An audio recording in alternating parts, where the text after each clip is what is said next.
പണ്ട് ചെറുപ്പത്തിൽ ഒരുപാട് കഴിച്ചിട്ടുണ്ടെങ്കിലും പിന്നെ വഴിയിൽ എവിടെയോ ഉപേക്ഷിക്കേണ്ടി വന്ന ഒരാളാണ് കേട്ടോ നമ്മൾ ഇന്ന് ട്രൈ ചെയ്തത്. ഇപ്പം ഇൻസ്റ്റാഗ്രാമിൽ നല്ല വൈറലായിട്ട് പോയിക്കൊണ്ടിരിക്കുന്ന ഐറ്റമാണ്. അപ്പോൾ ഇത് എൻ്റേതായ രീതിയിൽ ഞാൻ എങ്ങനെയാണ് ഉണ്ടാക്കുന്നതെന്ന് ഞങ്ങൾക്ക് പറഞ്ഞുതരാം. നമ്മൾ വലുതാവുന്നതിനനുസരിച്ചിട്ട് നമ്മളുടെ ടേസ്റ്റും നമ്മുടെ ആഗ്രഹങ്ങളും ഇഷ്ടങ്ങളും ഒക്കെ മാറും എന്നുള്ളത് വളരെ സത്യമായിട്ടുള്ള കാര്യം കേട്ടോ. ഇപ്പോൾ കുറേ ആയിട്ട് ഇൻസ്റ്റഗ്രാമിൽ ഈ ഒരു മസാല ഓംലെറ്റിൻ്റെ വീഡിയോ കാണുമ്പോൾ ഞാനിങ്ങനെ വിചാരിക്കും പണ്ട് ഒരുപാട് കഴിച്ചിട്ടുള്ള കാര്യമാണ്. പക്ഷേ ഇപ്പം ഈ ഒരു മസാല ഓംലെറ്റ് എന്നുള്ളതിനോടുള്ളൊരു താല്പര്യം കുറഞ്ഞിട്ട് നോർമൽ ഓംലെറ്റിലേക്ക് മാറിയപ്പോൾ സത്യം പറഞ്ഞാൽ ഞാനിത് മറന്നു പോയിട്ടുണ്ടായിരുന്നു കേട്ടോ. ഓംലെറ്റ് ഉണ്ടാക്കുമ്പോൾ ജസ്റ്റ് ആ ഒരു പെപ്പർ മാത്രം ഇട്ടിട്ട് ഇപ്പോൾ അവസാനിപ്പിക്കലാണ് പതിവ്. പക്ഷേ നിങ്ങളിത് ട്രൈ ചെയ്ത് നോക്കിയിട്ടില്ലെങ്കിൽ ഒരു തവണ എന്തായാലും ഉണ്ടാക്കി നോക്കിക്കോളി കേട്ടോ.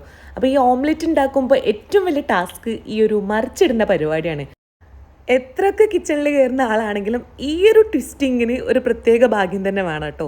ചിലവത് റെഡിയാവും, ചിലവത് റെഡി ആവില്ല. ആ ഒരു പറഞ്ഞ കണക്കാനത്. പക്ഷേ പൊട്ടിയാലും കുഴപ്പമൊന്നുമില്ല, എന്തായാലും പൊട്ടിച്ചിട്ട് നമുക്ക് കഴിക്കാനുള്ള തന്നെയല്ലേ, ഒക്കെ ഒന്നു തന്നെയല്ലേ.